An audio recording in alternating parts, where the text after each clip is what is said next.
we're giving away this 1,000 horsepower G-body. Go over to lsnasty.com. Check out our merchandise. Every dollar you spend is an entry to win this.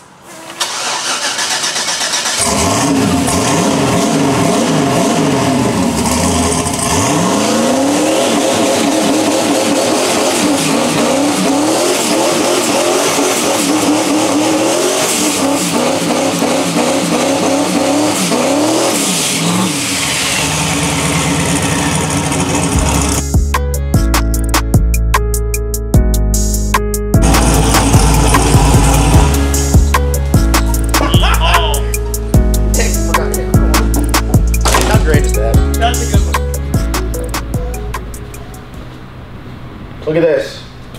Look at this. Oh, would you look at this? Yeah. Starting this video off with straight fire. All right, guys. Welcome back to the videos. We are here in the shop, LS Nasty headquarters. We got a lot of stuff going on, a lot of projects. We're selling a lot of stuff. I don't know what has sold yet, so I'll just tell you everything that's for sale. We're selling our 57 Chevy Screwball and Hemi Pro Mod. That's for sale. You guys can hit us up on Turbo Bullet or Facebook or Instagram or anything like that. I got a 442 cubic inch LSX. That's for sale. It's built 2,000 plus horsepower, just like the Black Sheep, set up for a blower. It's got double keyed crank. It's bad to the bone aluminum rods, fully skirted pistons. Sucker's badass, fresh from TCAM Performance. That's brand new. I think the block was used. What else? Oh yeah, we got a badass 632 fresh from Fulton. That's up on Turbo Bullet as well. So we're selling a lot of stuff. We're getting rid of a lot of builds. We're making room for some other great items that we have coming in the shop here. But speaking of great items, we have this from our guys over at FabBot Fab. If you guys don't know who FabBot Fab is, you might live under a rock, not have internet, or just don't like really cool parts. So FabBot Fab, I got introduced to them with Colorado stuff. That truck right there is on like their whole complete FabBot Fab suspension. It's like their whole LS Swap Colorado kit. So here, let's walk over here real quick. Super easy, one-stop shop. They make a bunch of really great parts. As you can see, it's up on the lift, so it's not slammed, but this is like my little shop truck. I had a 4-cylinder. We're currently doing LS swap. We got their front coilover conversion kit with ball joint drops, which install, they give you everything you need. Can't speak highly enough of them. The rear end, it's a stock rear end. We're using Caltrax, ordered everything right through them. It's like their stage 3 suspension kit. We got their low profile transmission cross member, bolts right up, really no issues at all. We got their LS swap mounts, and I mean, when you deal with a company that you get everything that they tell you you're getting, it's unbelievable, because a lot of companies, you don't get everything. And then when everything fits good and they have great customer support and customer service, you really can't beat it. So they just came out with this brand new product, which I have never run one of these Johnnies before. Have you ever run one of these Johnnies before? Well, not that style. Not that style? All right, well, let me get my blade out here. You guys know we're dabbling back in the street car stuff. I like an air-to-air intercooler. As you guys can tell here on Hank, this is my 1,500 horsepower twin turbo New Edge LS swap deal. It's got a nice beefy air-to-air intercooler, but look at the size of this thing. I mean, we have to do a rear mount radiator on it just because it's so large, and you know, the air-to-air is convenient. Is it extremely efficient? No, not really. But you need to have some sort of intercooling when you're on gasoline or you're on E85. I prefer a turbo system that goes from the turbo right to the intake manifold. It's a lot cleaner, it looks good, it's less piping. You also have less failure points when you're going right from the turbo right to the throttle body. It's a small pipe, there's not a bunch of welds, there's not many clamps. You generally have one on the turbo and one on the throttle body.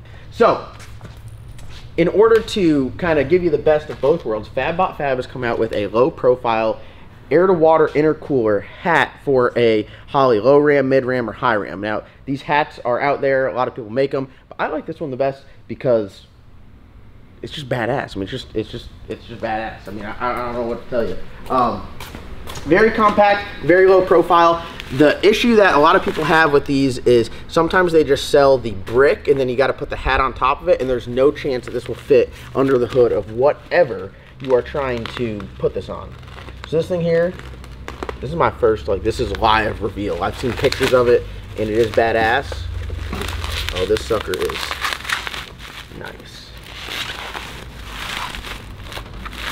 Look at this guy. Oh, look at that. Alright, so it works just like an intercooler where you have air in and then cool air out. This one here goes right on top of your Holley mid-ram, high-ram, low-ram. Some cool features about this is it's got a billet throttle box. Dude, that's nice. That's nice. And it's got a billet rail too. So this thing right here is... Dude, this thing's bad to the bone. Very compact too. Yeah, it is. I'd say it's about as low as they come for a an air-to-water deal. Man, I like this. Dude, this is very nice. Billet end caps on it too. The welding on it is definitely not mine because it's spectacular. Dude, that sucker is nice. So we have a project that we have not talked about yet that we will be running this on. We were going to put it on the shop truck, but the shop truck's only going to make like 550, 600 horsepower. This is absolutely overkill for what we're going to be doing. We don't need this on a 500 horsepower deal. Plus, also, this thing is extremely nice to have under the hood of that thing, driving around, picking up parts, going to Advanced Auto. So we have something in store to put this on. I can't reveal anything to you guys yet. Damn, look, it's got the provision for the O-ring. That's nice. This is very nice. So shout out to FabBotFab. They make a bunch of great products. Check them out. If you guys are into the LS stuff, if you guys are into racing, if you guys are into the Chevy Colorados, highly recommend checking them out. I'm blown away by this. I can't wait to put this to use. We're going to be running this on, I think, like a Holley mid-ram deal. So, yeah. Honestly, wish I would have went that route. I have the high ram with the brick in between. Oh, how tall is it? Huge. Way too tall? I mean, you've Sticks got out of a 5-inch cowl. I was gonna say you've got a massive cowl and you still had to cut it. Yeah. 5-inch cowl is the biggest they make for that So car. from someone who actually owns a air-to-water intercooler that goes sandwich style in between the intake. That saves You so much probably more space. wouldn't have had to cut your hood. Yeah. And then when you purchase this, you just have to buy this, and then you could buy the lower. Or hey, if So you you don't already have have a to high buy- ram or a low ram, you don't even have to buy anything. You already got it. Just Yeah, bolt well, if that on not, and I'm go. saying you have to buy the lid with the throttle body on it, so you can save some money if you just buy the lower, or you could sell it to some guy down the road and tell him it'll work with his carburetor. Sell him like just your lid and be like, yeah, it'll work with your carburetor 350 you got. Save money. Go to fabbotfab.com. I am never going to financially recover from this. All right, guys, speaking of FabBotFab, speaking of Colorados, let's go over here and take a look at our shop truck build. Like most builds here at LS Nasty, they get out of hand pretty quick. This was supposed to be, originally we were going to buy it and just do a quick LS swap, and then it's like, hey, let's LS swap it with AC and power steering and all this stuff. I'm more of like the bare bones guy, you know. Like, I don't need air. I don't need AC. I get open windows. Matt, he's like, we need air, we need AC, let's do it right. He doesn't think about those times you get stuck out in the rain, you can't open your windows. No, I just drive getting Then the windows I are get just out the fogged truck up. and my whole left shoulder, I drive my head out the window. It's rough. So Matt's kind of been Matt's lead on this build. I will say, full disclosure, Matt didn't do the turbo kit. I did, and it you know, hindsight's always 20/20. If I were to do it again, I'd probably put it in a different spot. But at the time, I thought it was pretty good. In fact, I mean, it's not terrible, but it's just not in a convenient place to work on. So, Matt's been working on this thing. As you can tell, when Matt got a hold of it, he's doing some nice professional looking stuff here. We got our intercooler on there, simple air-to-air. Right up front, we're going to put the AC condenser sandwich in between here, but there's a ton of room. Got a nice big radiator, nice big fan. We got these cast 90s welded on there. You guys at home, see if you could tell who welded what side.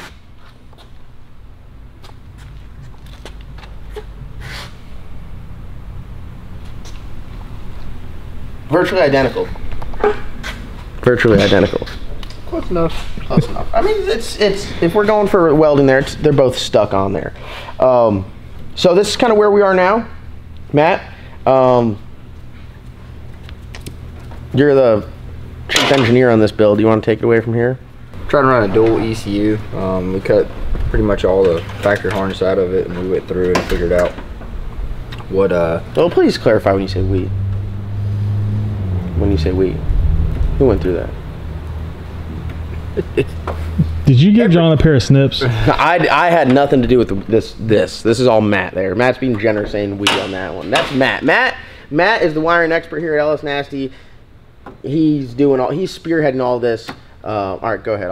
I'll shut up. Yeah. So we went through it and got everything, like all these the cam lines and everything, like the factory ECU. I mean, it's got a lot of stuff, so I depinned pretty much everything. So like on the I think it's X3 connector, this is all that we need for the vehicle speed info, transmission, so it's like front wheel speed, transmission speed, so the speed sensor on the transmission, AC pressure, all the stuff. Because what I'm planning on doing is, since we're running a Terminator on this, we're somewhat limited on inputs and outputs, and I've ran AC configurations with Terminator, but you end up burning up a few inputs and outputs, and we didn't want to do that. So what we're going to do is we're going to use the factory ECU in conjunction with the Terminator. So the factory ECU is going to be running the dash, the tack, so everything will work normally. It's not going to be like you get in there and you ain't got nothing. And it'll also be running all the AC controls, alternator control, and everything, because it's going to think that the engine's running.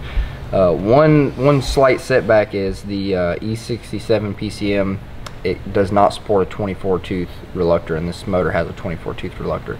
So we're talking about like doing a converter and all this, but probably the easiest thing is going to be to just pull the motor out and pull the crank, pull the reluctor, put a new reluctor on there, set it back in there, and then that way we can just run the 58 tooth. Dude, huge pain in the ass, like absolutely enormous. But we got our expert technician Mason here. Yeah, Mason. So Mason can pull it out. Which probably need to. We have to modify some of the motor mounts because I was a little aggressive with my turbo kit, and it wasn't quite fitting when I was trying to put this manifold in. But a big hammer made it. I'll say, is that when the big hammer came out? Yep. So when we pull the motor out, we'll trim down some of the motor mounts so the headers go in there. But in my mind, right, we put it together once, never have to work on it again. Just like a factory vehicle. We're gonna do that. We got the we're gonna run the truck intake with we talked about returnless and return style and everything. I got the so I got the fuel pump module here. Here's our original feed. Now it's gonna be a return. There's a bulkhead. That's gonna be our feed now, -6. Got a Walbro 45. This is E85 compatible, so if we decide to get spicy with it and run E85, we can. I think we're gonna run pumped gas on it, just because how much power it's gonna make. We want this to be like a legitimate parts truck. Like, hey, we need to run to TCAM to take a motor or pick up a motor. We take this. Hey, we need to run to Georgia to go to Summit because I forgot to overnight some stuff. Oh, I can get down there faster than 8 hours. Oh yeah. So we're going for, like, you know, that turbo support, you know, 650, 700 horsepower. We're not going to try to go like, oh, it needs to make 1,000 horsepower. We're going to make it, I'd say 550. This thing with 100 and some horsepower was kind of sporty. Oh, 550 with those tires, it's going to be, woo. Yeah. So David's going to run out of talent real quick driving this thing. Major loft issues. Hey, I'm in the ditch upside down. My foot's in the creek. We're going to have spare transmissions just laying around everywhere. So we're Hey, going to do that. hey, that was you. Yeah. Oh, ooh, no, that was. Ooh. I got a hold of that. Hey. So we thought about a few different ways we could run returnless. We might just end up running the factory truck rails and do a return style, and just run an extra line using the factory feed line for the return. And use the factory regulator. Yeah, factory regulator on the truck intake. So it just simplicity, cost. You know, we're not trying to like, hey, let's spend $2,000 on the fuel system whenever the stock stuff's going to work. I think the entire budget on this entire build is $10,000. Yep. That's the entire budget on the entire build for what we're doing here. $10,000. Engine, Holley, all the swap stuff, the truck, like turnkey. You hop in this thing, I got 10 grand in it, and I feel like that's respectable for a shop truck, something that's reliable. Yeah, and it's a turbo, especially, you know, the turbo build, you know, that really increases the cost, and we're still in our budget there. We got a Corvette front drive just because I didn't know how much room we were gonna have, but so far It's getting pretty tight, and I'm kind of glad we went with the Corvette stuff because the truck stuff would have been way too far out. touching that. So we're gonna have the radiator here. We're gonna do something fan. like this with the other. Just this is for representation. Yeah, we're gonna have a 3.5 inch welded to this, and then come out straight. Reducer down. You got a 90 piece that comes out right here. Be like that. Yep. Go straight into it. One coupler here. It's gonna be so short. This thing gonna be blowing couplers off, and at that kind of, you know, this thing will make, you know, 550, 600 on no boost probably. Or 10 or 15 pounds. Yeah, if that. So it will be good there. But yeah, we got the ICT built stuff. AC compressor. We're gonna run all the factory AC lines. I'm gonna put a dryer in it. It's kind of like an aftermarket universal dryer. Have the AC condenser up here. Everything's gonna work. You're gonna jump in it. My goal with this is you jump in it, and you know, if somebody decided like, hey, I'm gonna go steal this Colorado, they get in it and they're not even gonna know it's got an LS swap with a turbo. They just jump in it and they're driving it like, and then holy shit, and they take off and put it in the ditch. Yeah, it's actually our theft prevention program is like they make it like less than a mile before they wreck it. Yeah. Like just because it comes into power. Yeah, they roll into it and they're just like. Yeah.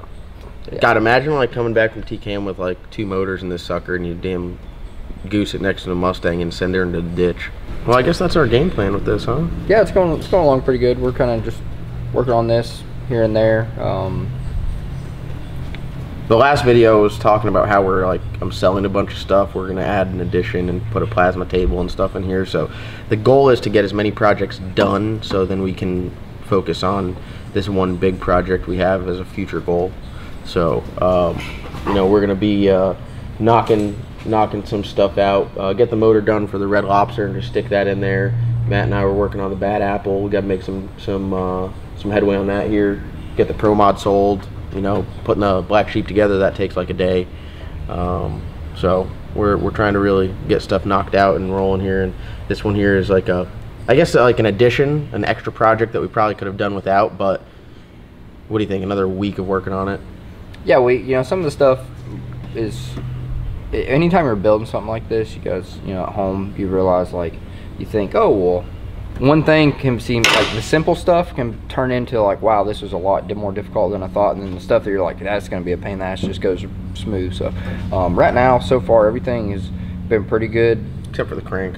Yeah, except for the crank. You know, that was, you know, the year model also, like, we could have run an E40 PCM out of a Trailblazer SS, but this 2010 used a different CAN bus architecture, so it just, there's a lot of things that just kind of didn't meet, didn't go together right there. But pulling the motor out is not going to be difficult. We can get it out in probably 20 minutes, and then pulling the crank out of it's like, you know, pull the pan. We're going to leave all the pistons and rods and everything in it, so it'll just be literally just rod, bolts, mains, jerk it out, jerk the reluctor off, slap the new one on, be good to go. That's it. Well, there's your Colorado update. There's kind of like your shop update, what we got going on here, and we'll keep rocking and rolling, getting stuff knocked out. Slick Rick's gonna be coming back here shortly. Like I said, plasma table coming here. Shop renovations are getting done. We have like 10,000 irons in the fire. My hair's going gray. My hair's been gray. So we're giving away brown sugar. So go over to LSNSI.com to get entered to win. Giving away David's car. We can give away David's car. How much? No, I don't think people want that thing. Oof. Some people want projects. Well, hey, if you want a project, I got the one for you.